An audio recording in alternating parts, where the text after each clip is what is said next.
warahmatullahi wabarakatuh. Waalaikumsalam warahmatullahi wabarakatuh. Alhamdulillah, alhamdulillahilladzi anzala ala abdihi al-kitaba wa lam yaj'al lahu iwaja qayyiman liyunzira ba'san shadidan min ladunhu wa yubashshirul mu'minina alladzina ya'maluna as-solihati anna lahum ajran hasanah makithina fihi abada wa yunzirul ladzina qalu ittakhadallahu walada ma lahum bihi min ilmin wa la li abaihim kaburat kalimatan takhruju min afwahihim in yaquluna illa kadhiba. Rabbis rabbi syadri wa yassir li amri wa hlul 'uqdatam min lisani yafqahu qawli. Amma ba'du. Alhamdulillahirabbil alamin. Alhamdulillah jazakumullah khairan. Alhamdulillah jazakumullah khairan. Semoga Allah memberikan manfaat dan barokah pada acara kegiatan yang ada ini.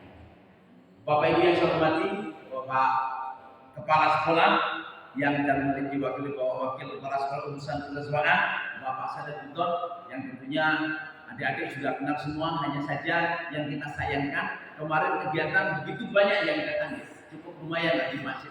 Tapi sekarang ini 20 lebih 26, masuk lagi 3, saya hitung tadi sekitar 20, yang di belakang 21, 20, datang lagi 3, insya Allah 24, 25 ya, separuh dari kegiatan yang di masjid.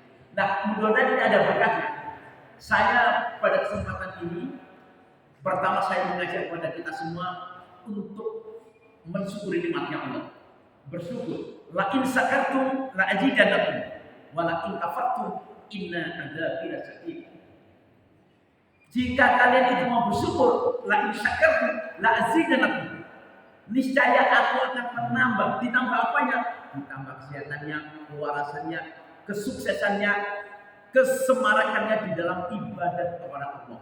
Tadi di dalam pembacaan ayat-ayat suci Al-Quran, 3 ayat yang dibaca tadi dari 183 sampai 185 tadi, bahwa firman Allah yang sudah dicetuskan, yang sudah dicanangkan di dalam Al-Quranul Karim, adik-adik, ya, ini adalah sebuah mukjizat. Sebuah Al-Quran itu afdhalul kalamilah al-sayyidil kalam kafadlilah al-sayyidil kalam.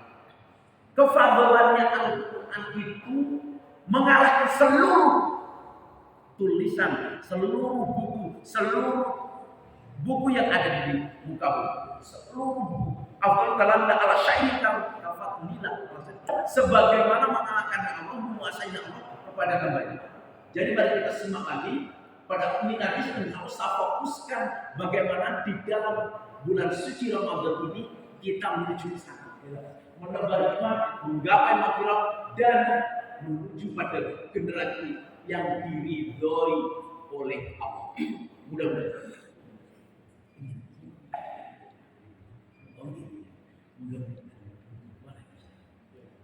Nah, adik-adik, Bapak Ibu guru yang saya hormati, pada kesempatan ini kita mengacu pada sebuah dalil buat watun au fi sabilillah khairun minad dunya wa ma fiha. Mungkin materi saya nanti tidak teratur, tapi saya ingin di dalam bulan suci Ramadan ini menggapai 5 sukses. Saya ingin mengajak kepada adik-adik semua, terutama yang kepada diri saya pribadi, jangan sampai omongan saya ini nanti mengacu kepada kabur Ramadan itu mengacu besar dosanya, besar marahnya Allah kepada seseorang. Kabur mantan indallahi. Marahnya Allah itu besar kepada seorang yang bisa bicara tapi tidak bisa menjalankan. Jarkoni, bisa ngajar tapi tidak bisa melakoni, tapi tidak bisa menjalankan. Ini aja. Ya. Maka dari itu saya ingin di dalam bulan suci Ramadan ini di mana pintu-pintu surga itu dibuka oleh Allah, pintu-pintu maghfirah, ampunan dibuka oleh Allah, dan pintu-pintu neraka ditutup oleh Allah. Setan-setan semuanya dibelenggu oleh Allah. Jadi kalau ada seseorang yang masih terpengaruh, itu karena memang karakternya yang demikian. Itu mungkin wataknya, itu mungkin tingkah lakunya atau attitude-nya yang demikian. Maka dari itu di bulan suci Ramadan ini, adik-adik mari kita ubah diri kita. Saya mengajak pada kita semua, terutama diri saya pribadi, bapak ibu guru dan adik-adik terutama sebagai generasi penerus, sebagai generasi yang milenial ini, yang kelahirannya ini di atas tahun 2000-an, nggak ada yang lahir sebelum tahun 2000 gitu. Ada yang kelas 1, 2, 3 nggak ada yang tahu. Tahun ini generasi Z, generasi milenial, generasi sebagai penerus untuk membangun Islam yang sesungguhnya. Untuk itu, siswa-siswi, adik-adik, pertama saya ajak kepada dari semuanya lagi syukur lagi karena boleh faktor kita adalah tidak sakit. Bersyukur kepada Allah. Bersyukur kepada Allah itu minimalnya adalah alhamdulillah. Tidak diterangkan dalam hadis qudsi itu kalimat syukri alhamdulillah. Kalimat syukur itu minimalnya adalah alhamdulillah. Kalau katakan minimal, kalau di dalam itu matematik itu minimal itu adalah kata atau sesuatu yang paling minimal, paling kurang harus dipenuhi minimal. Kalimat syukri alhamdulillah. Apa kata Allah? Apa firman Allah? Wa idza qala abdi alhamdulillah. Ketika ada hambaku yang berkata alhamdulillah saja, syakaroni, bersyukur ya hamba ni kepada ini. Makanya habis tidur gitu, setelah kita dimaksudkan oleh Allah gitu, kita bangun alhamdulillahilladzi alhamdulillah dengan nama Allah. Puji Tuhan, orang bilang ya. Alhamdulillah dengan segala puji. Alhamdulillah di akhirnya bagaimana makna wa ilaihi nusyur. Alhamdulillah jadi apa amanah wa ilaihi nusyur. Alhamdulillah jadi apa amanah wa sakana wa ja'alna muslimin setelah makan dan sebagainya. Semua alhamdulillah rabbil alamin. Minimal alhamdulillah. Wa idza qala alhamdulillah syakara. Bahkan adik-adik kalau kita tidak bisa mensyukuri nikmat Allah, Allah di dalam hadis qudsi juga berfirman. Hadis qudsi adalah levelnya hadis firman Allah yang langsung disampaikan kepada Rasulullah Shallallahu Alaihi Wasallam tanpa melalui malaikat Jibril. Ini diterangkan di dalam hadis qudsi itu, malam yang berlikodoi, walau yashkur ala na'mi, walau yashkur ala balai, fal yakhruj min bain sama'i wal ardh, wal yadrib qawban suwa. Barang siapa yang tidak bisa mensyukuri nikmat-nikmatku kata Allah, padahal nikmatnya Allah itu jika kita hitung-hitung, wa in ta'uddu nikmatallahi la tuhsuha. Jika kita menghitung-hitung nikmatnya Allah, maka niscaya kita tidak akan bisa menghitung. Tapi tujuan kita bukan menghitung nikmatnya Allah, akan tetapi mensyukuri nikmatnya Allah. Bagaimana aplikasinya? Bagaimana terapannya? Agar kita menjadi manusia yang diridhoi oleh Allah. Hidup penuh berkah, hidup selalu ingat kepada Allah, hidup selalu banyak zikir kepada Allah, dan selalu minta pertolongan Allah. Ini adalah. Maka jadilah generasi penerus yang mumpuni, jadilah generasi penerus yang senantiasa banyak zikir kepada Allah.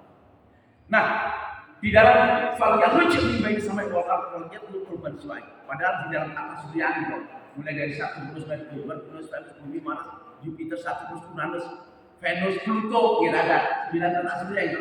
Merkurius, Venus, Bumi, Mars, Jupiter, Saturnus, Uranus, Neptunus, Pluto. Mungkin ada lagi, gitu. Ada gugusan Bima Sakti, gugusan Andromeda dan sebagainya. Allah begitu marahnya kepada orang yang tidak bisa mensyukuri nikmatnya Allah, tidak bisa dengan ridho dengan hukumnya Allah, dan tidak bisa sabar dengan cobaannya Allah. Apa yang dikatakan? Fal yakhruj min baini samai wal ardh. Keluarlah dari langit dan bumiku. Dengar ya suara saya ini, dengar kan tidak? Dengar maksudnya. Fal yakhruj min baini samai wal ardh. Keluar dari bumi dan langitku. Kata Allah. Wal yatlu robban siwai. Dan carilah Tuhan selain aku. Begitu marahnya Allah. Makanya kita harus bisa mensyukuri nikmat-nikmatnya Allah, ridho dengan hukum-hukumnya Allah, diatur dengan aturan-aturan agar kita menjadi manusia yang sempurna, insan kamil menuju makrifat Allah. Ini ada. Dan nasihat ini, ceramah ini saya tujukan kepada diri saya pribadi, keluarga saya, pertama juga ada. Agar ada perubahan yang signifikan, agar ada perubahan yang mumpuni di dalam kehidupan ini. Bukan hanya sekedar hidup saja, akan tetapi hidup yang elegan, hidup yang stay, hidup yang dekat dengan Allah. Yang endingnya nanti adalah husnul khotimah. Hidup di dunia ini hanya sementara saja, sementara paling lama 100 tahun. Jarang kita menjumpai orang-orang 100 tahun. Kemarin tetangganya Pak Agus ini gitu, Pak Burhan yang selalu ya sama-sama kita Pak Burhan Saka juga sudah dipundut oleh Allah. Gila, namanya habis itu. Pak Burhan Saka sudah cukup lama di sini tuh. Belum lama. Belum 100 tahun. Hampir dia sama-sama dengan guru saya, imam guru sana dan saya. Itu kullu nafsin mesti mati, tidak bisa tidak. Kalau Anda sekarang kelihatan cantik-cantik, kelihatan ini, karena umur masih kepala satu, masih 16, 17, 18 gitu. Masih kelihatan segar kesehatan ini. Tapi hidupnya adalah sementara. Mari betul-betul kita syukuri nikmat yang Allah berikan agar kita menjadi manusia yang sempurna, manusia yang selalu ridho dengan hukumnya Allah, selalu mensyukuri nikmatnya Allah dan sabar dengan cobaan-cobaannya Allah. Kalau ada cobaan jangan marah. Berkata ketika seseorang mendapat cobaan Allah, maka dia akan mengatakan inna lillahi wa inna ilaihi raji'un. Adik-adik, Bapak Ibu yang saya hormati, terutama di dalam bulan suci Ramadan ini kita terpanggil dengan ayat Al-Baqarah, Quran surat Al-Baqarah ayat 193 tadi, yaitu ya ayyuhalladzina amanu kutiba alaikumusiyam kama kutiba alal ladzina min qablikum la'allakum tattaqun. Tujuannya adalah menjadi manusia yang takun, bertakwa kepada Allah. Orang yang bertakwa kepada Allah itu adik-adik apa? Wa may yattaqillaha yaj'al lahu makhraja. Barang siapa yang orang yang bertakwa kepada Allah, wa may yattaqillaha yaj'al lahu makhraja. Allah akan memberikan jalan keluar. Adik-adik mau apa cita-citanya? Ingin kuliah menjadi seorang sarjana matematika, cita-citanya harus doa, tidak bisa tidak. Ingin menjadi seorang mubalek, ingin menjadi seorang ustaz, ingin menjadi polisi, tentara, bertawakal kepada Allah, meminta kepada Allah, berdoa kepada Allah. Karena apa? Ud'uni astajib lakum. Innal ladzina yastakbiruna an ibadati sayadkhuluna jahannama dakhirin. Ud'uni, berdoalah kamu sekalian kepadaku Allah, terutama di 3 malam yang akhir itu. Ud'uni astajib lakum. Innal ladzina yastakbiruna an ibadati sayadkhuluna jahannama dakhirin. Sebelum Anda mengakhiri saat-saat sahur, itu adalah sepertiga malam yang akhir. Allah turun ke planet bumi, Allah berada di planet bumi. Memang Allah ada di mana-mana. Allah turun ke planet bumi dan berfirman, Ana Malik. Aku ini ada raja, aku penguasa, aku ini adalah Tuhan. Maka mintalah kepadaku, ud'uni astajib lakum. Innal ladzina yastakbiruna an ibadati, barang siapa yang sombong congkak tidak mau meminta kepadamu, kata Allah. Innal ladzina yastakbiruna an ibadati, maka Allah sayadkhuluna jahannam, maka aku akan memasukkan orang itu ke dalam neraka jahanam dakhirin. Wa dalam yadkhuluna jahannam dakhirin, maka aku akan memasukkan ke dalam neraka jahanam dengan benar. Nauzubillah min dzalik. Adik-adik, jangan sampai kita merasakan panasnya neraka. Makanya doa kita senantiasa, Allahumma ya Allah, jauhkan kami dari siksa api neraka dan masukkan kami ke dalam surga dunia. Ini adik-adik, terutama untuk menjadi manusia yang diridhoi Allah. Saya di dalam bulan suci Ramadan ini ingin memberikan resep kepada kita semua, terutama ya pada diri saya pribadi. Yang pertama adalah sukses puasanya. Jangan sampai ada ini satu hari adalah tertentu aja karena apa-apa tidak puasa, dosa besar. Kalau wanita ya mungkin lagi halangan, itu adalah alasannya. Dan itu memang dilarang berpuasa. Itu maksoma Ramadan imanan wa ihtisaban, ghufir lahu ma taqaddama min dhanbi. Barang siapa yang berpuasa di bulan suci Ramadan karena iman, percaya, yakin, ini adalah perintah Allah, ini adalah pahala dari Allah, ini adalah urusan agama, ini adalah urusan ibadah, yakin, iman, dan waktu sabar. Dan karena iman dan mengharapkan pahala, ghufir lahu ma taqaddama min dhanbi. Allah akan menghapus seluruh dosa-dosa yang sudah lalu. Nah inilah, ada ini. Tapi walau tak tahu, jangan tertipu dengan dalil ini. Artinya jangan tertipu apa? Ada berpuasa tapi mengerjakan maksiat, ada berpuasa tapi mengerjakan segala sesuatu yang dilarang dalam. Ini tidak diperkenankan. Ini tidak boleh. Ini yang saya katakan wala tak tahu. Mungkin ustaz lain juga demikian. Bahkan di dalam sebuah kajian itu seseorang yang mengerjakan kebaikan-kebaikan tapi karena dia melanggar aturan agama, maka Allah tidak akan ridho dalam hidupnya.